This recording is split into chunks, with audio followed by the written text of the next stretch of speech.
بسم اللہ الرحمن الرحیم والصلاة والسلام علی سید الانبیاء والمرسلین علی آلہ وصحبہ اجمعین۔ آج موضوع تو تعلیم تھا، لیکن صورتحال کا دباؤ اتنا ہے کہ اس دباؤ سے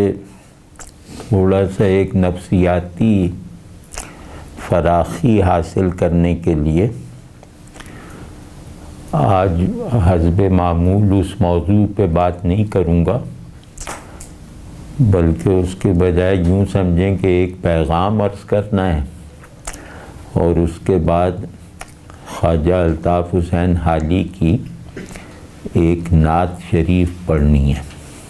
پیغام بھائی سیدھا سا ہے اور وہ بات ایسی ہے کہ اس پہ دل دماغ دونوں متفق ہیں، اور غالباً ہم میں سے ہر شخص کے دل و دماغ میں اس بات کے لیے جو میں ابھی عرض کرنے جا رہا ہوں کوئی ابہام یا ٹکراؤ نہیں ہے۔ بس ایک کسر رہتی ہے، وہ ہے ارادے کو بیدار کرنا، ارادے کو اتنی قوت دینا کہ وہ نہ صرف یہ کہ عمل میں ڈھل سکے، بلکہ اس شدت ارادی یا خلوص نیت کی وجہ سے بہت سی چیزیں جو فی الحال ہمارے ان احوال سے خارج ہیں جو عمل کو واجب کر دیتے ہیں، تو وہ چیزیں گویا ہمارے اندر ایک احوالی صورت بھی پیدا کر لیں، کیونکہ جب تک ارادہ، عمل اور حال، یعنی ارادہ، عمل اور مزاج، حال یہاں کسی پراسرار معنی میں نہیں ہے، یعنی ارادہ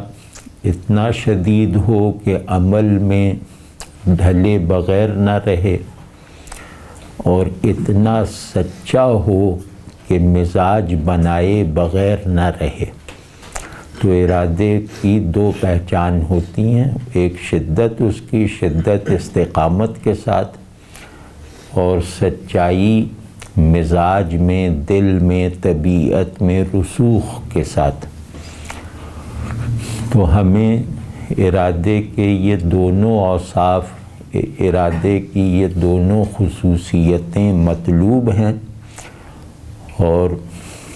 ایسا ارادہ پیدا کیے بغیر جو ان دو نتائج کا فطری اور یقینی ضامن ہو، اس کے بغیر ہماری سروائیول ناممکن ہے۔ وہ بات یہ ہے کہ دین کو حالت انتظار میں نہیں رکھا جا سکتا، یعنی یہ مقصد ٹھیک ہے کہ دین کو ایک بائنڈنگ نظام بننا چاہیے۔ دین کے بہت بڑے مقاصد میں سے ایک مقصد اعظم یہ ہے کہ دنیا پر غلبہ حق ہو، اور حق کا یہ غلبہ اتنا عالمگیر ہو کہ یہ صرف مسلمانوں کے سروں پہ سائبان نہ بنے، بلکہ کفار کے لیے بھی مغلوبیت کا سامان پیدا کرے، یعنی حق کا ایسا غلبہ کہ منکرین حق اگر حق کی طرف مائل نہ ہو سکیں تو حق سے مرعوب رہیں، حق سے مغلوب رہیں۔ یہ اسلام کا، قرآن کا، رسالت کا بہت ہی بڑا مقصد ہے، اور اس مقصد کو نظر انداز کر لینے والا اس دین کو آخری دین اور عالمگیر دین نہیں مانتا۔ تو یہ بالکل ٹھیک ہے، لیکن اس مقصد کے راستے میں اگر کچھ دشواریاں پیش آ رہی ہیں صدیوں سے، مسلمانوں کے بہترین لوگوں نے اس مقصد کے لیے اپنی جانیں لٹا دیں، لیکن کچھ ایسی دشواریاں یا رکاوٹیں خارج میں اور مسلم امت کے ضمیر میں ایسی موجود ہیں جس کی وجہ سے وہ بہترین ارواح، وہ آئیڈیل مسلمانوں کے گروہ بھی اپنے اس مقصد میں تاریخی طور پر کامیاب نہ ہو سکے، اخروی اجر یقیناً پایا ہوگا۔ تو اس کو کہتے ہیں کہ یہ وہ مقصد ہے جسے بھلانا بھی نہیں ہے، جسے کوشش کی وجہ بھی بنانا ہے، جس کے لیے کوشاں رہنا ہے، لیکن اس سب کے باوجود دین کے دیگر اتنے ہی ضروری مطالبات کو نظر انداز کر دینے کا لائسنس اس بات سے حاصل نہیں ہو سکتا کہ ہم غلبہ حق کی جد و جہد کر رہے ہیں، اس کے مقابلے میں دین کے دیگر مطالبات کی گویا کوئی حیثیت ہی نہیں ہے۔ تو بدقسمتی کی بات یہ ہے کہ جدیدیت نے جہاں دنیا میں اور نحوستیں پھیلائیں، ان میں ایک نحوست یہ تھی کہ دین کے لیے سیاسی اور سماجی پہلوؤں سے کام کرنے والی قوتیں بھی کسی نہ کسی پہلو سے جدیدیت کے رنگ میں رنگ گئیں۔ جدیدیت کا مزاج یہ تھا، مطلب جس کو پروجیکٹ آف انلائٹنمنٹ کہتے ہیں،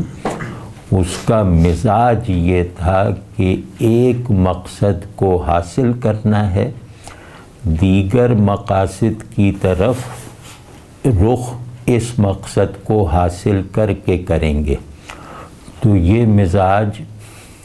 دین کے بارے میں تحریکی ذہن رکھنے والے لوگوں میں بھی سرایت کر گیا، اور ان کے اندر ایک عجیب طرح کی ادعائیت اور یک رخا پن پیدا ہو گیا کہ وہ اپنی گروہی اور جماعتی اور تحریکی طاقت کو اس مقصد سے اتنا زیادہ غیر مشروط طور پر منسلک رکھیں گے کہ اس شدت یکسوئی کی وجہ سے اگر دین کے دیگر اتنے ہی ضروری مطالبات نظر انداز ہو رہے ہوں تو اس کی ویسی فکر نہیں کریں گے جیسی فکر اس مقصد کے لیے کر رہے ہیں۔ اور نہ صرف یہ گویا اپنی مرضی کا نظام ترجیحات اختیار کرنا ہے، نہ صرف یہ کہ ایک ثابت شدہ بڑے مقصد کی لگن میں دیگر ثابت شدہ مقاصد کو عملاً نظر انداز کیا گیا، بلکہ اس سے بڑی نحوست یہ پھیلی کہ اس طرح کے مقصد کی جد و جہد رکھنے والی جماعتوں کا ایک پیٹنٹ رویہ یہ بن گیا کہ وہ دین کے دیگر چھوٹے بڑے ثابت شدہ مطالبات کی تعمیل اور تکمیل میں لگے رہنے والے لوگوں کو تحقیر کی نظر سے دیکھنے لگے، اور انہیں منافق اور فلاں اور اہل حرف اس طرح کے القابات سے نوازتے رہے۔ یعنی غلبہ حق کی سیاسی جد و جہد ریاست اسلامی کے قیام کے لیے کوششوں میں مبالغے کے ناکام کوششوں میں مبالغے کے نتیجے میں یہ ایک رویہ گویا اس طرح کے لوگوں کا مزاج بن گیا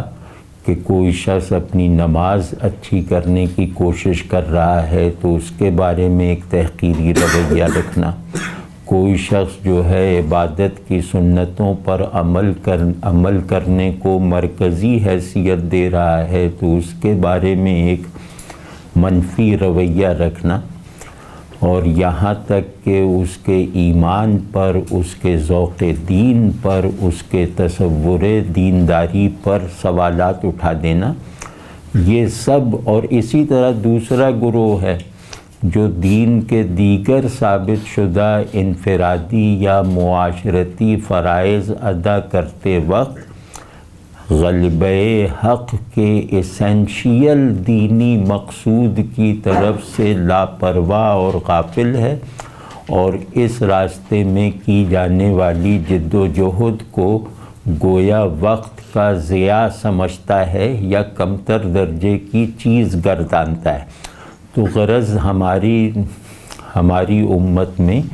اس طرح کی دو متصادم روایتیں پیدا ہو گئیں جدید دنیا میں، تو دونوں جو ہیں وہ ادھورے پن کے مریض اور تکبر کے مرض میں مبتلا گروہ ہیں۔ تو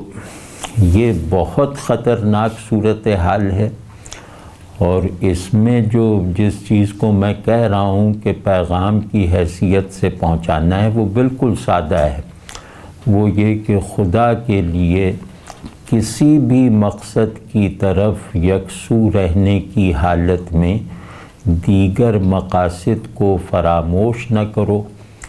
دیگر فرائض کی طرف سے روگردانی نہ کرو۔ اور اب وقت بہت تھوڑا رہ گیا ہے۔ اچھا مسلمان اپنی تعریف میں جن تفصیلات کا حامل ہوتا ہے ان تمام تفصیلات کو میں اپنے آپ کو ایک معیار پر لانے کی مربوط اور ہمگیر کوشش اگر اب بھی ہم نے نہ کی تو نہ ہمیں تحریکی اسلام والے بچا سکتے ہیں نہ تبلیغی اسلام والے۔ یہ یاد رکھنے والی بات ہے۔ میں اس کے لیے ہر مباحثے کے لیے تیار ہوں، کیونکہ میری یہ رائے پوری طرح بن چکی ہے۔ ہم لوگوں نے دین کے اصل مطالبے یعنی بندگی بطور بنیاد انفرادیت اور بندگی بطور بنیاد اجتماعیت، ان کے درمیان توازن رکھنے کی صلاحیت کے فقدان کا مظاہرہ کرنے کے سوا جدید دور میں کچھ نہیں کیا۔ اور اسی کا سبب یہ ہے کہ امت جس انٹریکٹیو موڈ میں چل سکتی تھی اپنے تمام توازن کے ساتھ، وہ ایک دوسرے سے تعاون کے جذبے کے ساتھ کیے جانے والے دینی کام کی روایت ہمارے یہاں پنپ ہی نہیں سکی۔ یعنی یہ نہیں ہوا کہ کبھی تھی اور پھر ختم ہوئی ہے۔ جدید اسلامی تاریخ میں اس طرح کا رویہ پنپ ہی نہیں سکا کہ فلاں تحریک والے کو تربیت کی ضرورت ہے فلاں حلقے میں، اور فلاں حلقے میں تربیت حاصل کرنے والے یا فلاں مدرسے میں تعلیم حاصل کرنے والے کو ضرورت ہے تحریک والوں میں وقت گزارنے کی۔ اگر یہ سب لوگ جو اپنی اپنی صلاحیتوں اور اپنے اپنے ذوق کے مطابق دین کے کسی بہت بڑے مقصد کی طرف یکسو ہیں اپنے اپنے طور پر، تو اگر یہ سب دین ہی سے ثابت شدہ مقاصد کو حاصل کرنے کی جد و جہد کرنے والی مختلف جماعتوں میں ایک ہمکاری، ایک رابطے کا، ایک انٹریکشن کا نظام پیدا کر دیتے تو آج یہ دن نہ دیکھنا پڑتا۔ جتنا حسد مذہبی جماعتوں میں ایک دوسرے کے لیے پایا جاتا ہے، جتنا بغض دین کے لیے مختلف انداز سے کام کرنے والوں میں ایک دوسرے کے لیے پایا جاتا ہے، اتنا ڈاکٹرز اور انجینئرز میں نہیں پایا جاتا، اتنا دنیا داروں میں طبقاتی فرق کے ساتھ نہیں پایا جاتا۔ تو یہ بہت بڑی نحوست ہے، اور خدا کے لیے اس سے نکلیں، اور اس سے نکلنے کا واحد راستہ میری سمجھ کے مطابق یہی ہے۔ اللہ یہ صحیح ہے تو اس میں اثر پیدا فرمائے، غلط ہے تو اس کی اصلاح کا سامان فرمائے، کہ سب سے پہلے خود کو مسلمان بناؤ، اور جو ترتیب ہے اسلام کو پھیلانے کی اس ترتیب کی پوری پابندی کرو۔ اسی کے نتیجے میں دین کا ریاستی اسٹرکچر اپنے تمام فیوز و برکات کے ساتھ وجود میں آئے گا۔ اس کے نتیجے میں اسلام کا ایک سیاسی اور انتظامی نیریٹو پیدا ہوگا جو کوئی معنی رکھتا ہوگا، جو کوئی تاثیر رکھتا ہوگا۔ خود اچھا مسلمان بنے بغیر کسی بھی جماعت کی تشکیل میں کسی کارآمد پرزے کی حیثیت اختیار کر لینا ناممکن ہے، ایک مذاق ہے۔ تو خدا کے لیے اس کو کریں، اپنے ارادے کو اتنا ضرور بیدار کریں کہ بندگی کے تمام تقاضے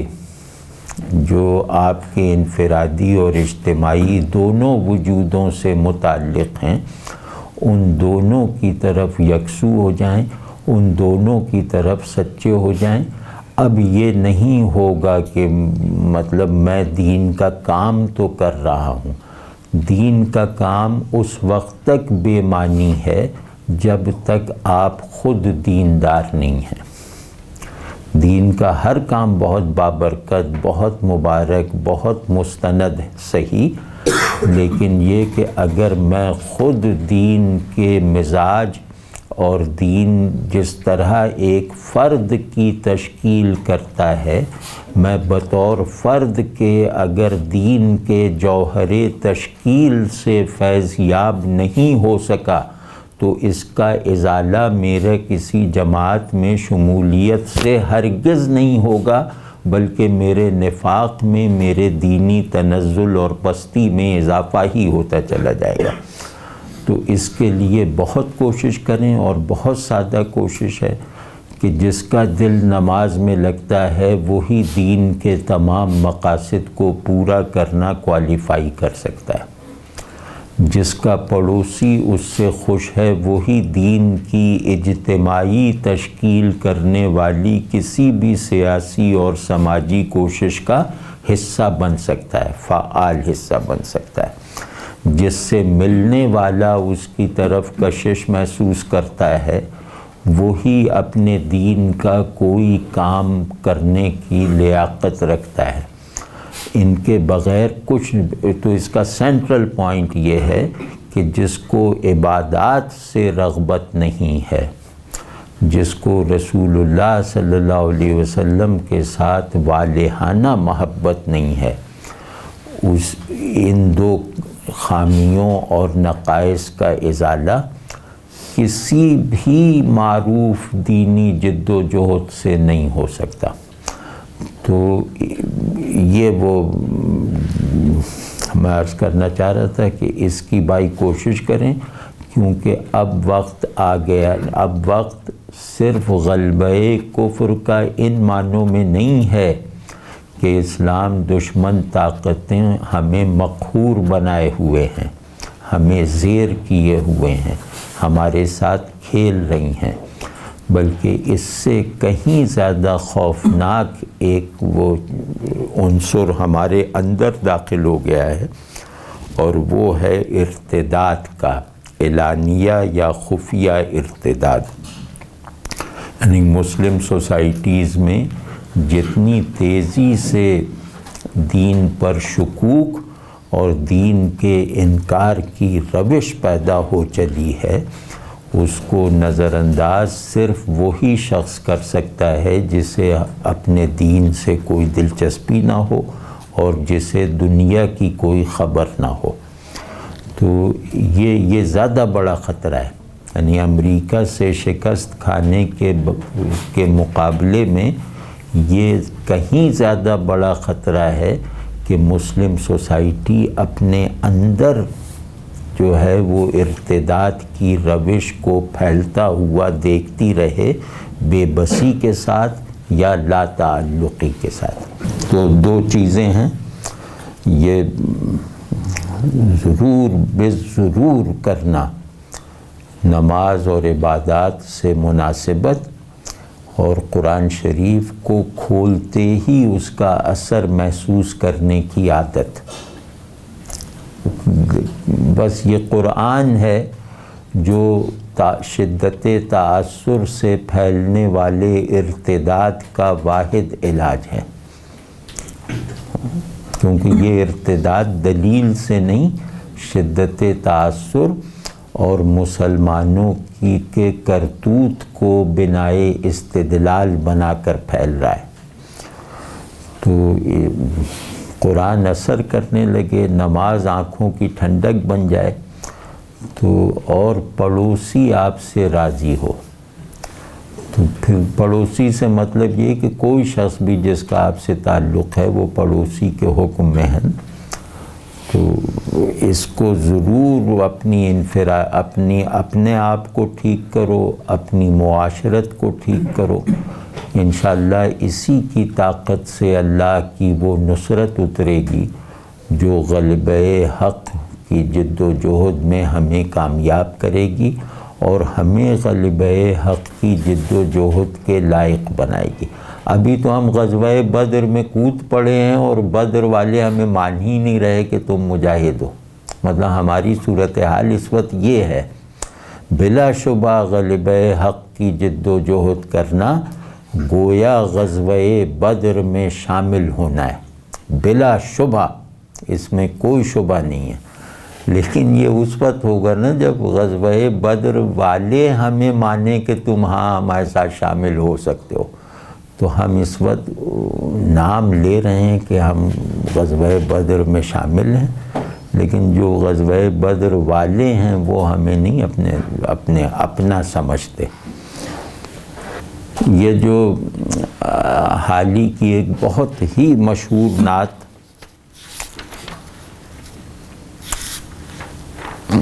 ہم دیکھیں گے، ہے تھوڑی سی یہ لمبی، تو ہو سکتا ہے کہ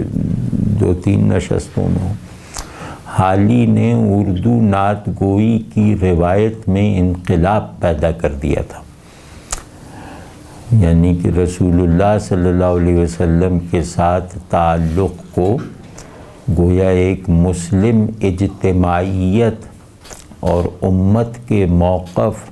اور امت کی تاریخی حالت کے تناظر میں پیدا کر کے دکھایا، اور نعت کی لفظیات بھی بدلیں۔ یعنی حالی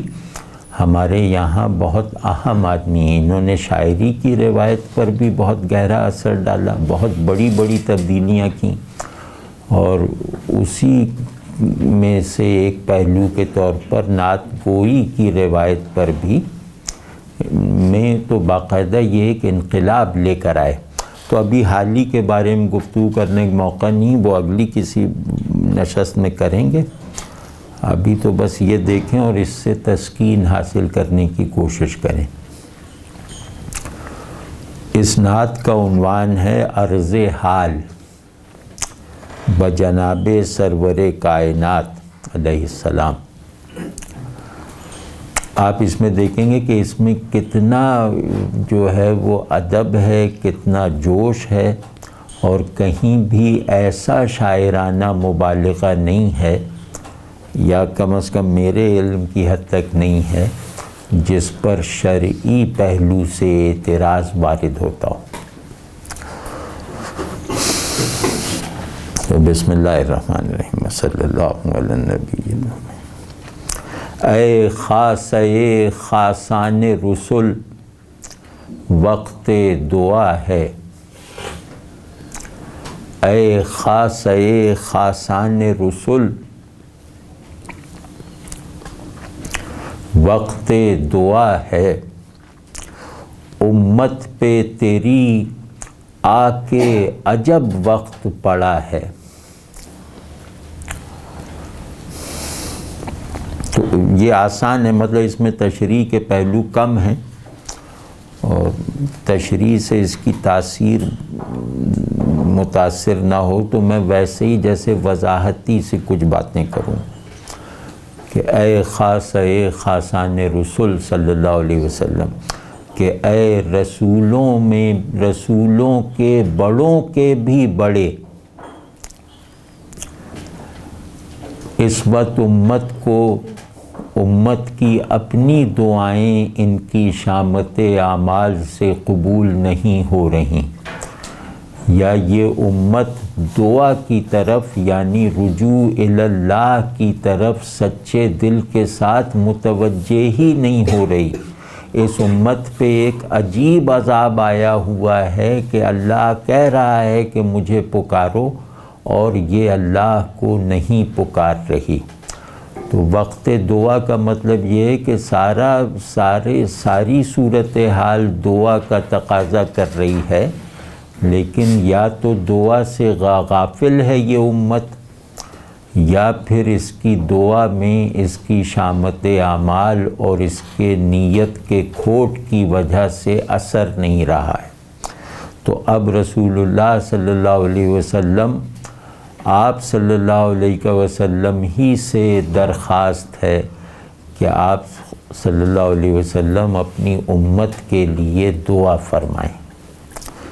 امت پہ تیری آ کے عجب وقت پڑا ہے۔ یہ عجب وقت میں جو پیتھاس ہے، عجب وقت میں جو المناکی اور بے بسی ہے، اس کا مطلب بہت کم فریز اس طرح سے جواب پیدا کر سکتے ہیں کہ یہ عجب وقت ہے کہ یہ ذہن کو بھی اس نے شل کر رکھا ہے، دل کو بھی مردہ کر دیا ہے، ارادوں کو بھی سلا دیا ہے۔ یہ عجیب وقت ہے کہ نہ تقدیر سازگار ہے نہ تاریخ موافق ہے۔ یہ عجیب وقت ہے کہ اس وقت کی خطرناکی اور اندیشہ ناکی کا احساس ان لوگوں کو نہیں ہے جو اس وقت میں مبتلا ہیں۔ یعنی عجب وقت میں یہ تمام پہلو آ جاتے ہیں۔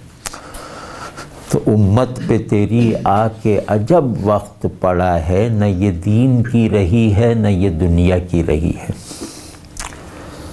جو دین بڑی شان سے نکلا تھا وطن سے، جو دین بڑی شان سے نکلا تھا وطن سے،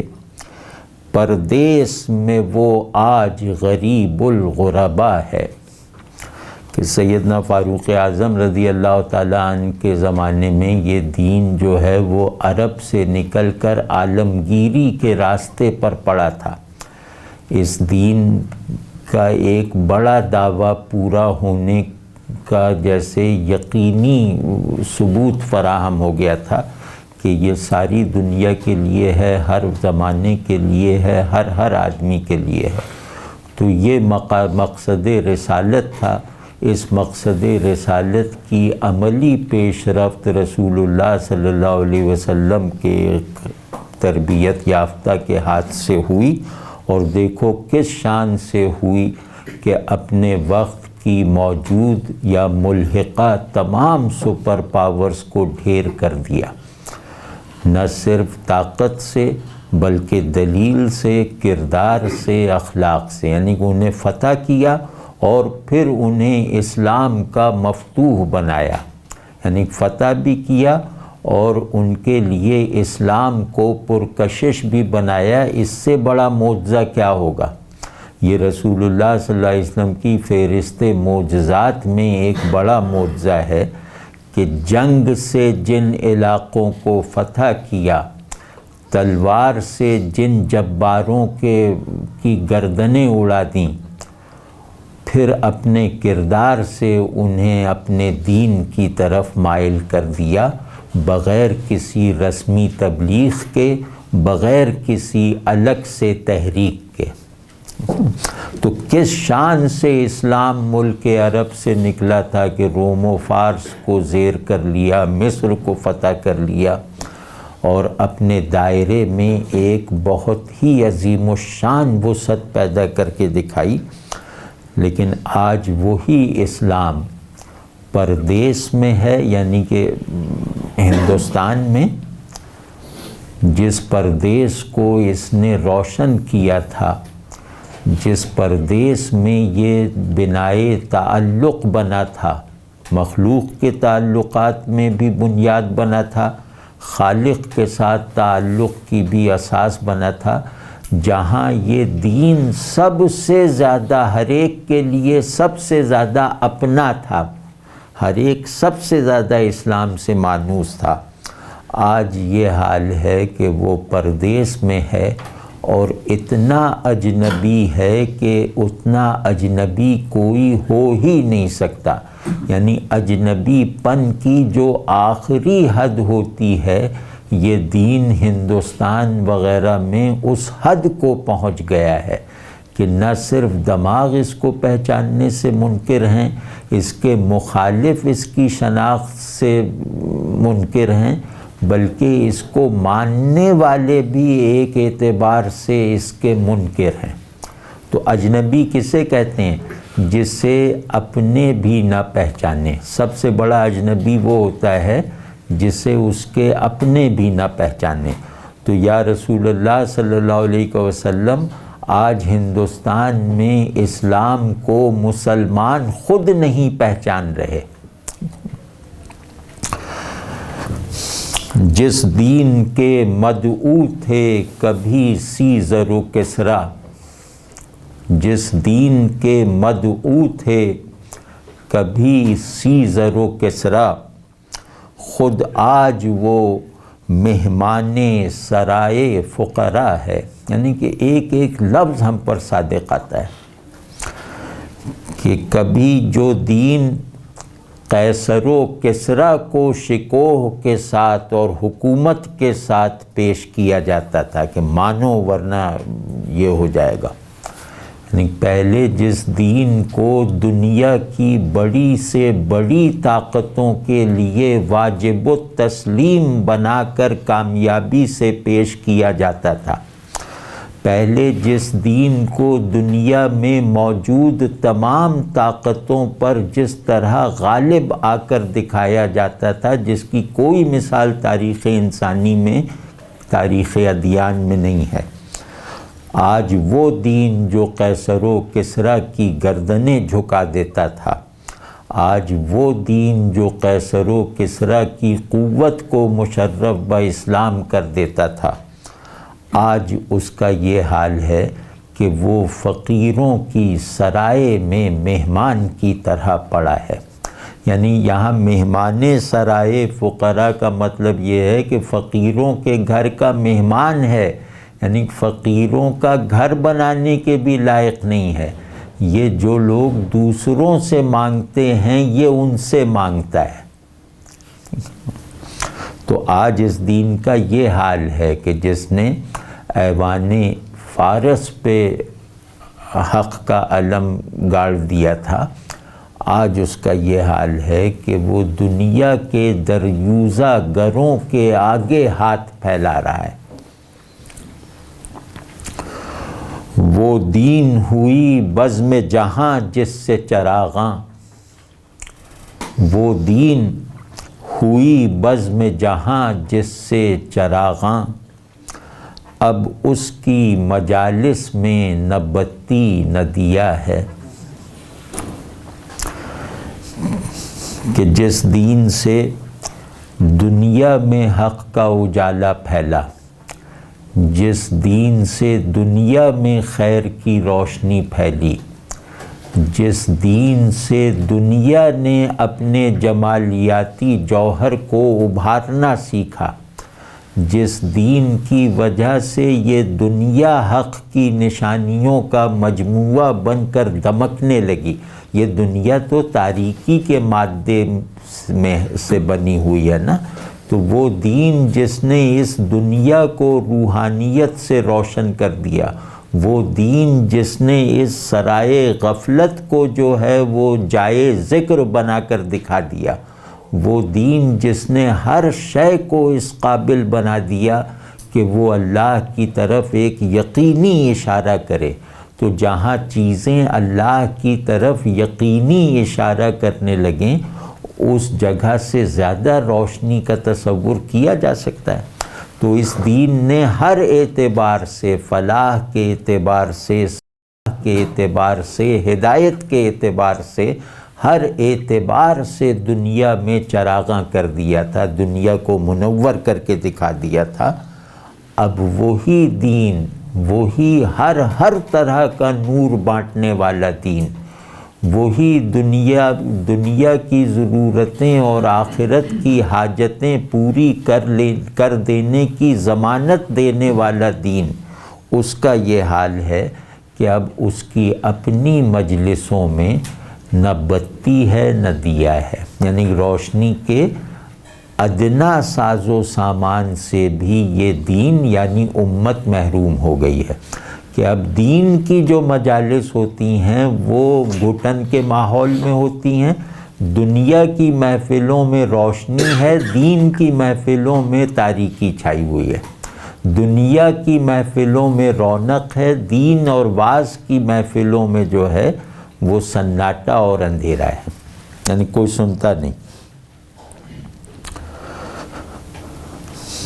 جو دین کے تھا شرک سے عالم کا نگہباں، جو دین کے تھا شرک سے عالم کا نگہباں، اب اس کا نگہبان اگر ہے تو خدا ہے۔ سبحان اللہ، سبحان اللہ، کہ وہ دین جس نے شرک سے دنیا کو بچایا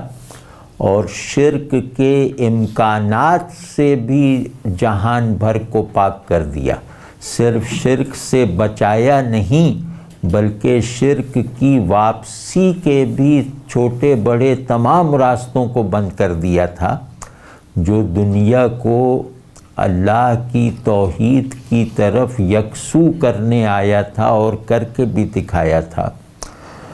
جس نے توحید کو نظم عالم اور بنائے معاشرت بنا کر دکھا دیا تھا، اب وہی دین جو دوسروں کی نگہبانی کرتا تھا، جو دوسروں کے لیے دست ہدایت تھا، اب اسی دین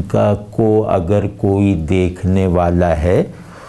تو وہ یہ امت نہیں ہے بلکہ وہ دین بھیجنے والا ہے۔ اس دین کا محافظ اب اس دین کو ماننے والے نہیں ہیں بلکہ وہ ہے جس نے بھیجا ہے اس ضمانت کے ساتھ کہ ہم نے ہی اسے اتارا ہے اور ہم ہی اس کی حفاظت فرمائیں گے۔ یعنی کوئی اس کی طرف دیکھ نہیں رہا، کوئی اس کو پوچھ نہیں رہا، اور کوئی اس انداز نظر سے اپنی زندگی کا مشاہدہ اور تجزیہ ہی نہیں کر رہا کہ میں جس طرح کی زندگی انفرادی اور اجتماعی سطحوں پر گزار رہا ہوں، اس میں کہیں کوئی عنصر ایسا تو نہیں ہے جو خلاف توحید ہو، خلاف دین ہو۔ اب یہ پورا پرسپیکٹیو ہی ختم ہو گیا ہے نا کہ اپنے دین کو، اپنی زندگی کی تمام تفصیلات کو دین کی کسوٹی پر پرکھ کر رد یا قبول کرنا۔ اب یہ پورا رویہ، پورا مزاج اہل مذہب میں باقی نہیں رہا۔ تو اب اگر اس کا کوئی نگہبان ہے، یعنی اب اگر کوئی اسے دیکھ رہا ہے اللہ کے بھیجے ہوئے دین کی، بائنڈنگ دین کی حیثیت سے، تو وہ خدا ہے۔ اور دوسرا یہ کہ مسلمانوں پہ لازم ہے کہ وہ اپنے دین کے لیے محافظ کا کردار ادا کریں۔ مجاہد کسے کہتے ہیں؟ دین کے لیے محافظ کا کردار ادا کر، چوکیدار کا کردار ادا کرنے والا۔ تو کہہ رہے ہیں کہ اب اس دین پر ہزار طرح کے خطرات امڑ رہے ہیں، ہر طرف سے اعتراضات کی بوچھاڑ ہو رہی ہے، ہر طرف سے اس دین کے انکار کا سامان اس امت میں پھیلایا جا رہا ہے، لیکن اس کے باوجود کسی کو اس کی پرواہ اور فکر نہیں ہے۔ اب اس دین کو اگر کوئی بچا رہا ہے اور بچائے گا تو وہ اس دین کا بھیجنے والا ہے۔ ہمارا یہ کنسرن ہی نہیں رہ گیا ہے کہ ہم اسلام کو زندگی کے پھیلاؤ میں کہیں کسی ریفرنٹ، کسی کسوٹی کی طرح موجود رہنے کی بھی اجازت دے دیں۔ جس دین نے تھے غیروں کے دل آ کے ملائے، جس دین نے تھے غیروں کے دل آ کے ملائے، اس دین میں خود بھائی سے اب بھائی جدا ہے۔ یہ دین کا معاشرتی پرسپیکٹیو کہ کہ جس دین نے اغیار اور دشمنی رکھنے والوں میں باہمی محبت پیدا کر کے دکھائی، جس نے یہ دکھا دیا، یہ منوا لیا کہ تم لوگ ایک دوسرے کے دشمن تھے، ہم نے تمہیں بھائی بھائی بنا دیا، جس دین نے اپنی اس برکت کا مشاہدہ کروا دیا،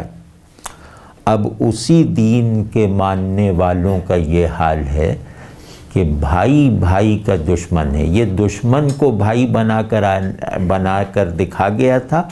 اب اس کو ماننے والوں کا یہ حال ہے کہ بھائی دشمن بن گیا ہے۔ یعنی کہ یہ کتنا بڑا اجتماعی نفسیات اور انفرادی خود غرضی کا ایک مظہر ہے کہ ہماری تمام معاشرت جو ہے وہ چند پست اغراض پر اپنی ملکیت جتانے کی جد و جہد سے عبارت ہو کر رہ گئی ہے۔ تو اس دین نے دنیا کی محبت ختم کر کے اللہ کی محبت کی بنیاد پر دشمنوں کو دوست بنا کر دکھایا۔ اب اسی دین کے ماننے والوں کا یہ حال ہے کہ انہوں نے اللہ کی محبت کو بنائے تعلق بنانے سے انکار کر دیا۔ اس کا اب یہ نتیجہ دیکھ رہے ہیں کہ ان کے اندر آپس میں ایک دوسرے سے محبت کرنے کی کوئی وجہ باقی ہی نہیں رہ گئی۔ تو اب بھائی بھائی کا دشمن ہے، جبکہ اس دین نے دشمن کو بھائی بنا کے دکھایا تھا۔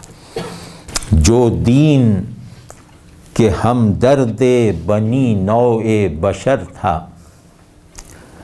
جو دین کہ ہمدرد بنی نوع بشر تھا، اب جنگ و جدل چار طرف اس میں بپا ہے۔ یہ واضح شعر ہے کہ پہلے تو یہ دین کل انسانیت کی خیر خواہی کر کے دکھاتا تھا۔ پہلے یہ دین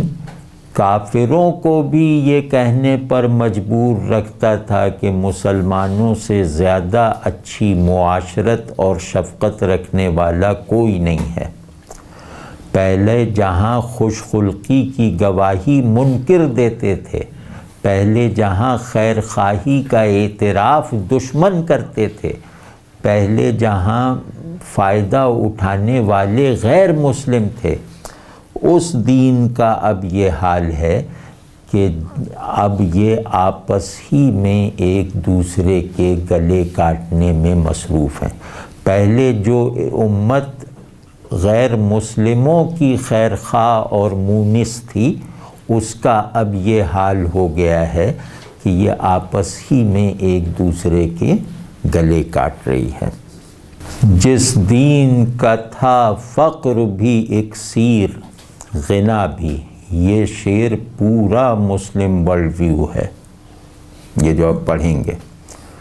اس مضمون مجھے نہیں یاد پڑتا کہ اس مضمون کو کسی اور نے پہلے یا بعد میں باندھا ہے۔ جس دین کا تھا فقر بھی اکسیر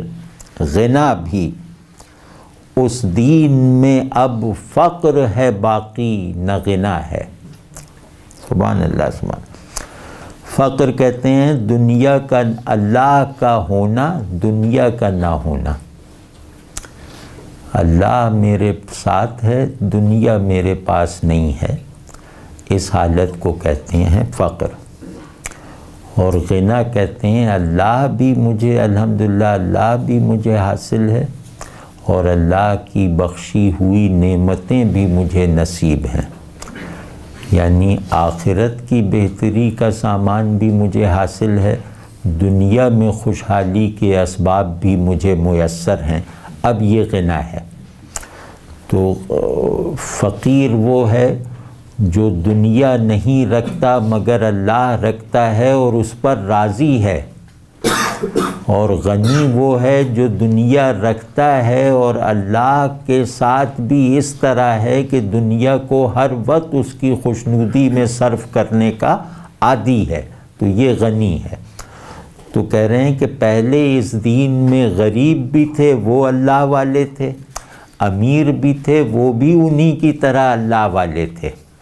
لیکن اب نہ ویسی غریبی رہ گئی ہے. اب غریبی ہے تو وہ دنیا داروں کی مصاحبت اور دنیا داروں کے پیچھے دوڑنے والی بن گئی ہے، اور امیری ہے تو دنیا کی محبت کی نرسری بن کر رہ گئی ہے، اللہ سے غافل ہونے کا بہانہ بن رہی. غریب ہے اللہ سے شاکی ہے، امیر ہے اللہ سے غافل ہے، دونوں اللہ سے محروم طبقات ہیں. تو پہلے اس دین کی کیا شان تھی کہ غریب بھی مطمئن تھا کہ اللہ والا ہوں، امیر بھی امید رکھتا تھا کہ یہ دنیا کی ریل پیل مجھے اللہ سے غافل نہیں کر سکتی. تو اکسیر کسے کہتے ہیں؟ اکسیر کہتے ہیں صورت کو حقیقت سے جوڑ دینے والی تدبیر. اکسیر کا مطلب ہوتا ہے ادنا صورت کو اعلیٰ حقیقت سے جوڑ دینا، اس کو کہتے ہیں اکسیر. تو دنیا کی امیری ہو یا غریبی، یہ دونوں معمولی اور ناقابل التفات واقعات ہیں کہ غریب ہیں تو کیا، امیر ہیں تو کیا. دنیا کی حیثیت یہ ہے کہ جھاڑو کے تنکے میرے پاس ہیں تو اس سے کیا ہو گیا، اور جھاڑو کے تنکے میرے پاس نہیں ہیں تو اس سے کیا ہو گیا. آپ سمجھ گئے نا. تو اسلام نے جو غریب اور امیر جو بالکل تقدیری طبقات ہیں انسانوں کے، ان کی قلب ماہیت کر کے، ان کا میٹامورفوسس کر کے دکھا دیا تھا کہ دیکھو فقیر بھی ویسا فقیر نہیں ہے، یہ اللہ والا ہے. اور امیر بھی کوئی اپنی راحتوں میں مگن دنیا پرست نہیں ہے، بلکہ اس کی امیری اسے اللہ کے نزدیک کرتی ہے، اس کی فقیری اسے اللہ کا مقرب بناتی ہے. تو دنیا کے دو احوال کو، دو لازمی احوال کو قرب الہیہ کا ایک ایکٹیو ذریعہ بنا کر اس دین نے دکھایا. اب اس دین میں نہ ایسا فقر باقی رہا ہے جو اللہ کے قریب کر دے، نہ ایسی امیری باقی رہی ہے جو اللہ کو یاد دلائے رکھے. جو دین کے گودوں میں پلا تھا حکما کی، یہ بھی سب ہم پہ صادق آ رہے ہیں، آپ ذرا غور کیجئے گا. جو دین کے گودوں میں پلا تھا حکما کی، وہ عرضِ تیغِ جہلاء و سفہا ہے. کہ وہ دین جسے اہل حکمت نے ایک قیمتی متاع کی طرح سنبھال کر رکھا، وہ دین جس کا تاریخی اور ذہنی تسلسل اہل حکمت کے ہاتھوں سے ہوا تھا. اہل حکمہ کسے کہتے ہیں؟ حکمہ وہ کہ جو دنیا کو اس کی حقیقت کے ساتھ جانے اور اس کو اللہ سے غیر متعلق نہ رہنے دیں. حکمت کہتے ہیں صورت میں اس کی حقیقت دیکھ لینے کی صلاحیت. تو پہلے ایسے حکماء تھے جو اس دین کے تسلسل کے ذرائع تھے. اب یہی دین جس نے ایسے اہل حکمت پیدا کیے، وہی دین اب جو ہے وہ جاہلوں اور بازاری لوگوں کی تلوار کی لپیٹ میں آیا ہوا ہے. اس پہ بازاری اور جاہل اور نادان لوگ حکومت کر رہے ہیں. جس دین کی حجت سے سب ادیان تھے مغلوب، جس دین کی حجت سے سب ادیان تھے مغلوب، اب معترض اس دین پہ ہر ہرزہ سرا ہے. یہ دیکھا نہیں کیا ہو ابھی جو بات ہو رہی کہ جس دین کی حجت سے سب ادیان تھے مغلوب. کوئی جواب ہے کہ جس دین نے سب ادیان پر غالب آ کر دکھا دیا تھا، عملاً غالب آ کے دکھا دیا، عقلاً غالب. حجت کہتے ہیں اس کو جو عمل میں بھی غالب ہو اور ذہن میں بھی غالب ہو. یعنی غلبے کی تمام قسمیں جس بیان یا جس واقعے کو حاصل ہوں، اس ہمہ جہتی غلبہ رکھنے والے بیان یا واقعے کو حجت کہتے ہیں. آپ سمجھ گئے نا کہ کہ جو بس غالب ہی غالب، جو غلبے کے مادے سے بنے وہ حجت ہے، اور جو اس غلبے کو خدائی غلبہ بنا دے وہ حجت ہے۔ واضح نا؟ یعنی حجت وہ جس سے مفر نہ عقلاً ممکن ہو، نہ حالاً ممکن ہو، نہ عملاً ممکن ہو۔ تو یہ دین حق بن کے اترا تھا، اور تمام غیر حق پر غالب آ کے اس نے دکھا دیا تھا، تاریخی طور پہ بھی، عقلی طور پہ بھی، علمی طور پر بھی، اور عملی جہت سے بھی۔ اب اس کا یہ حال ہے، جس نے اپنا عالمگیر دین ہونا منوا لیا تھا، اب اس کا حال ہے کہ اب اس پہ ہر بکواس کرنے والا، ہر فضولیات بکنے والا اس دین پر معترض ہے، اس پر اعتراض کرتا ہے، اس کے خلاف استدلال کرتا ہے، اس کے رد میں تقریریں کرتا ہے، اور لوگ اسے سنتے ہیں اور اس کا اثر لیتے ہیں۔ واضح ہے نا؟ یہ آخری شعر پڑھ لیتے ہیں، پھر آگے بعد میں پڑھیں گے۔ ہے دین تیرا اب بھی وہی چشمہ صافی، یہ گریز کا شعر ہے، مطلب ابھی تک وہ بتایا، اب ایک گریز کیا ہے کہ کہیں ایسا نہ سمجھ لیں کہ یہ سب دین کو سنایا جا رہا ہے، تو اب یہ اور واضح کر رہے ہیں۔ تو ہے دین تیرا اب بھی وہی چشمہ صافی، دینداروں میں پر آب ہے باقی نہ صفا ہے۔ اب ظاہر کر دیں میں جو دین کو کہہ رہا تھا وہ دینداری کی روایت کو کہہ رہا تھا کہ یا اللہ، نہیں، رسول اللہ صلی اللہ علیہ وسلم سے مخاطب ہے نا، تو عرض کر رہے ہیں کہ آپ صلی اللہ علیہ وسلم جو دین لے کر آئے تھے اس میں کوئی بھی بد باطن، کوئی دشمن اس میں ملاوٹ کرنے میں کامیاب نہیں ہو سکا۔ یہ اللہ کی بڑی مہربانی ہے، آپ صلی اللہ علیہ وسلم کا معجزہ ہے کہ آپ صلی اللہ علیہ وسلم کے لائے ہوئے دین میں قیامت تک ملاوٹ نہیں ہو سکتی۔ اس چشمے کو چشمہ زمزم کی طرح ڈھانپا نہیں جا سکتا، ٹھیک ہے؟ تو آپ کہہ رہے ہیں کہ آپ صلی اللہ علیہ وسلم کا لایا ہوا دین تو اپنی اصلی حالت میں حق کے متلاشی لوگوں کی پیاس بجھانے کا واحد سرچشمہ ہے، اور یہ بات بالکل ظاہر ہے، بالکل واضح ہے۔ آپ کا دین نفس اور کائنات کا تزکیہ کرنے والی واحد قوت ہے، یہ بالکل واضح ہے، اور آپ کا دین جن جن احکام اور اقدار کا مجموعہ ہے وہ سب احکام اور اقدار اپنے بیان میں پوری طرح اسی حال میں محفوظ ہیں جس حال میں آپ نے لا کر ہمیں عنایت فرمایا۔ لیکن اب جنہوں نے اس دین کو اختیار کرنے کا، اس دین پر چلنے کا دعویٰ کیا ہوا ہے، اب جو اس دین کے ترجمان بنے بیٹھے ہیں اور اس کو اپنی تعبیرات کا قیدی بنا رہے ہیں، اپنے مزاج کا محکوم بنا رہے ہیں، اپنے مقاصد کے تابع کر رہے ہیں، اب ایسے دینداروں میں نہ وہ چمک باقی رہی، نہ وہ صفائی باقی رہی۔ آپ کہتے ہیں چمک کو، کہ نہ وہ نور ہدایت باقی رہا اور نہ وہ صفائے نیت حاصل رہی۔ آب و صفا یعنی ہدایت کے نور سے بھی محروم، اور نفس کی مزکہ حالت سے بھی، باطن کی صفائی سے بھی محروم۔ نہ ان کا ظاہر ایسا رہا ہے کہ لوگ اسلام کی طرف لپکیں، اور نہ ان کا باطن ایسا رہا ہے کہ انہیں آپ صلی اللہ علیہ وسلم کا امتی کہا جا سکے۔ تو یہ پھر اگلی مرتبہ انشاءاللہ پڑھیں گے۔ اور یہ اگر کسی کے پاس کلیات حالی ہو نا تو اس میں یہ پڑھے تو اللہ نے چاہا تو اس کو لگے گا کہ زخموں پہ مرہم رکھا جا رہا ہے، اور جس ارادے کو ابھارنے کی میں بات کر رہا تھا اس ارادے کو ابھارنے والی غیرت بھی پیدا ہوتی ہوئی محسوس ہوگی ہر ریڈر میں اگر وہ پڑھیں اس کو۔